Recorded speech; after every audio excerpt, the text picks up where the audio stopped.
Салем достар, YouTube арнамызда бүгін мына 14-ке қанша ақша салынғандығын айтамыз. Кеш батып қалды, мүмкіндігінше көрсетіп үлгереміз деген жақсы ниеттемін. Және де біздің Шымкенттегі Алекенің 14-не қайсы дерзкий екендігін комментарияға аямай жазыңыздаршы. Қайсысында көп ақша кетті деп ойлайсыздар? Алдын ала видеоны до конца көрмей тұрып жазыңыздар, айтыңыздар. Екеуін Титанксын салыстырамыз. Қазір Титанксы Атыраудан келген Нұрбалаттікі бағасы 450 мың теңге дейді. Шинасымен ба? Сен 450 деді жаңа. Айта береміз. Осылайынан дәл живой саламыз. 450 мың теңгеге дискісін саған, 200 мың теңгеге шинасын саған. Бұның түсі өте бөлек. Еш жерде бұлай табыла бермейді. Одан кейін бұны қаптап қойыпты бронпленкамен, тас тимесін деп, өз аяғымен деп айтамыз ба, өз самоходымен деп айтамыз ба, жалпы Атыраудан Шымкентке дейін осы обзорға түсіп қалайын деп үлгерген түрі. Бұл 14-те не бар? Назарда алып тұрған боковой зеркаласы, пневма қондырғысы, қазір қосып көтеріп түсіреміз. Және де тонировка енді бәрінде бар. Мына динамикті қарасай, кеші бер, динамик бит тұрғы, мен давай қоссай деп. Өкінішке орай YouTube'да оны қос көрсете алмаймыз. Біреу, екеу, үшеу. Мына жақта 3 пара, мына жақта 3 пара. Пышалкының 4-ін 8 штугын салып қойған. Мына жерге патология. Мына жерге бір есіктің өзінде 3 пара 20-лық трайт тұр. Енді қоссақ, мына жерде ұйықтатайын деп тұр. Мынаның астын бәрін пленкамен ұрып тастапты. Рулі Киянікі. Түсі тура салондікіндей, сыртындағыдай. Полный, неғылға звездный небаға дейін ұрып тастапты. Андроиды мені көріп тұрғандарыңыздай өзінің 14-тін жақсы көретіндігін осыдан да байқасақ болады. Мінеке қараңыздаршы, сырттан қарап өре болмайды, ішінің өзінде көрсетіп тұр. Потолок, базар жоқ, пневмасы мынандай пультімен тұрады ғой. В общем, көбісінде бұндай қосатын пульті болмайды. Ана электропакет бар ғой, мынандай стеклоподъемникті. Сондайды қосып жүреді, есікті ашатын дәжі ручкасы да жоқ. Артыш дейсің, жабатын да жоқ екен ғой кез. Дейсің да, кнопканы бассаң, есік өзі ашыла салады, тек қана болар. Ламбода бола ма? Сондай негізінде. Кілтті қосып көрейік. Арыға синий ремень қойыпты көбісінің. Апана, не кілттерін көп енді? Кілт жүда көп екен. Қайсы екенде білмеймін, сонда да көрейік. Алекенкі.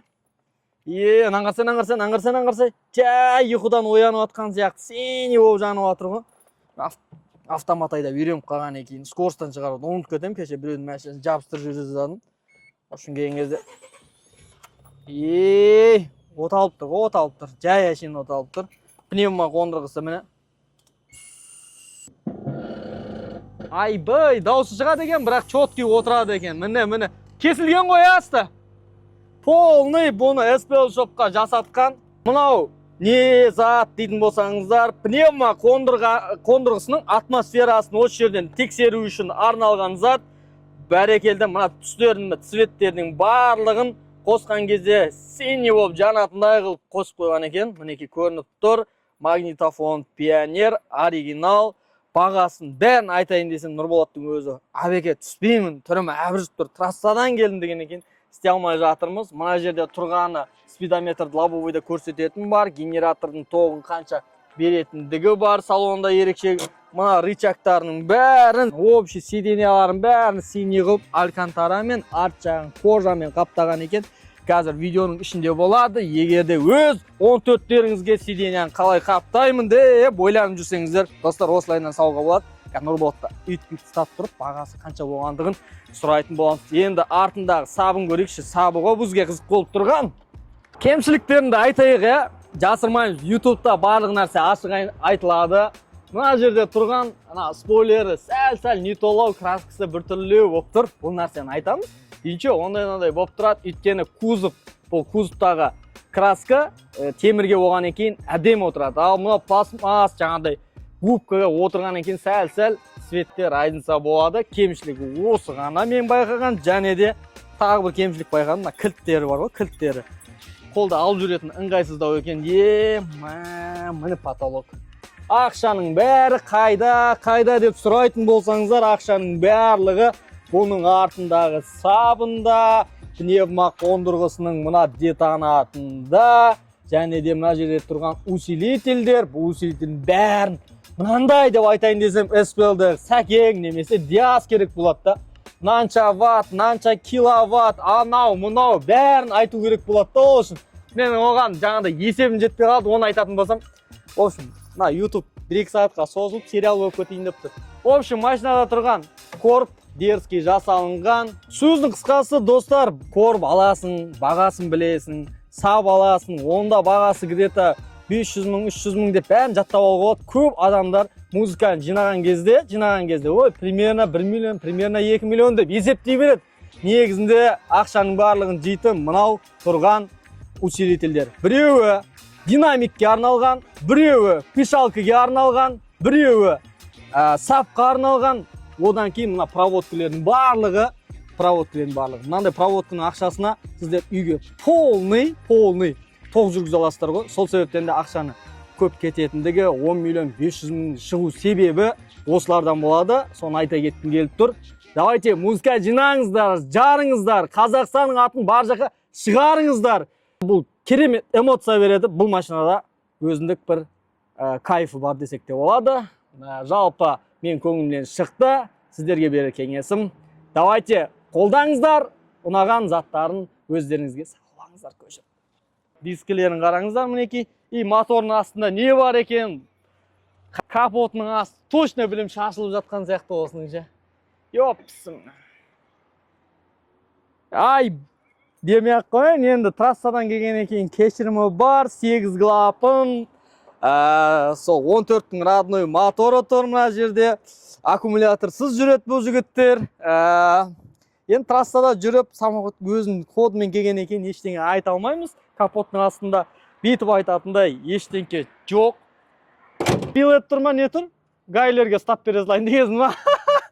Обычный лампочка тұр трассада. Тоқтатып жатқан достар, бұл жігіт тоқтатпаңыздар, ят болады енді. Қонақ қой сонша жерден 2000 километр, башты барып келгенмен 4000 ба бірдеңе болып кетеді. Сонда да бұндай жігіттерді құрметтеу керек. Астында тұрған Губа, Chevrolet Cruze'дікі деп айтылады, көбінесе Priora салады. В общем, пневма қойғанның бәрі бұны салмаса, в общем, біртүрлі болады. Бампері, суперавтоның бампері бұда тұрған.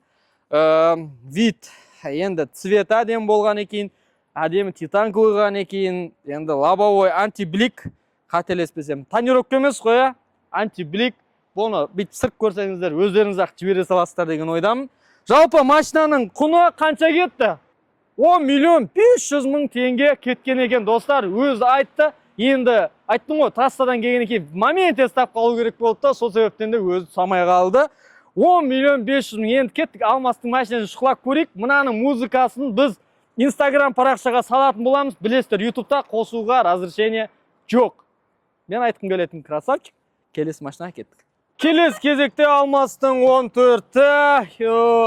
Бірінші рет отырып жатырмын. Мен ешқайсысын ашып көріп, бір светін жағып, музыкасын қосып көрген жоқпын.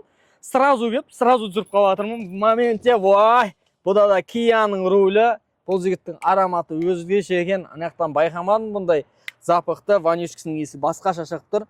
Сексуальный деп айтама, білмеймін, в общем, солайынан. Мына жерге 16-лықтан общий 4 бар қойылған. 4 бар, пышалкасы тұр, есігінің обшивкасы Евро 3 картасы тұр. Сосын мыналарын бәрін кожамен қаптаған, бұны да бағалауға болады. Салоны тап-таза, 3D Evo Polygon салып қойған бұда. Руль Киянікі көріп тұрғандарыңыздай. Және де мұның кілтін қосып көрейік. Чотам деп бұда. Щиток приборда тюнинговый қойылған, бірақ от алғаны жақсы екен, білмеймін. Травитет деп деген жоқ. Мына жерде генератордың тоғаға қанша беріп тұрған мөлшерін көрсететіні бар. Android қойылған, звездный небоға уақыты жетпей қапты Алмастың. Мына жерде Android істеп тұр. Мына цветтердің барлығы мінекей бұл да жасаған. Мына жер сәл ғана кемшілік. Мынау қызыл цветпен жанатын болып тұр. Тағы да қол тірейтін бәрін қаптаған. Салонына келетін болсақ, мінекей полный алькантарасыз эко-кожамен қапталған. Ромбик түстес ақ түспен қаптаған. В общем, эко-кожа, егерде кімдегінге эко-кожа ұнаса, мені Алмастың машинасындағыдай дерзкий болып тұрады. Ал алькантара ұнаса, Нұрболаттың машинасындағыдай болып тұрады. Түсі білесіздер, кварц деп айтылады, әркім әртүрлі айтады. Алмастында пневмасы кәдімгідей батырмалармен жұмыс жасайды. Мінекей көріп тұрғандарыңыздай істеп тұр пневмасы. Мына жерде мөлшерін көрсететіні барлығы көрініп тұр, чоткий. Бұл жігіттің де бір кемшілігі бар, кілтін қараңыздаршы, көп қой, бұндай біз көп кілт ала алмаймыз. Білесіздер, бір 14 айдадым, грант айдадым, барлығында бірақ кілт. Бұның корбы да бөлек қой. Мінекей, полный сыртын бәрін чоткий қылып істеген, корбы ойнамайды, жылжымайды. В общем, 2М20 деп тұр ма жерде, 2М20 салған, музыкасын қосып көрсетуге тырысамыз. Бұны Instagram парақшаға тіркелесіздер, тек Instagramнан, және де артында детонаты тұр. Бұны да көзге көріне беретін күйік қылмай, чоткий қылып, мына жерге орнатып қойған. Енді бұның артындағы усилительдерін өздеріңіз бір тамашаласаңыздар болады. Ей деп қойып келе ғой.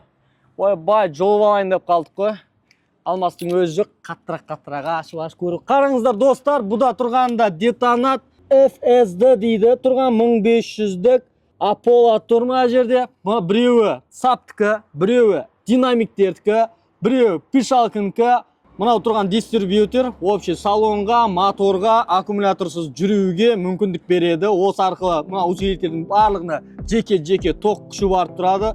Егерде динамикті көшен шулатам, өзгерден ерекше музыка жинайын десеңіздер, мінекей достар, осында усилительдермен бұл жерде де ақша жеп түрі кеткен. Алмастың айтуы бойынша, машинаға салу бойынша, машинаны алу бойынша 6 миллионнан астам ақша кеткендігін айтып жатыр. Пневма қондырғысы оның ішінде бағаланады, және де астында тұрған дискісі, және де дөңгелегі нормальный сумма тұрады. Алдағы уақытта Алмастың өзімен жеке әрқайсысына жеке тоқтап сіздер үшін түсіруге тырысамыз.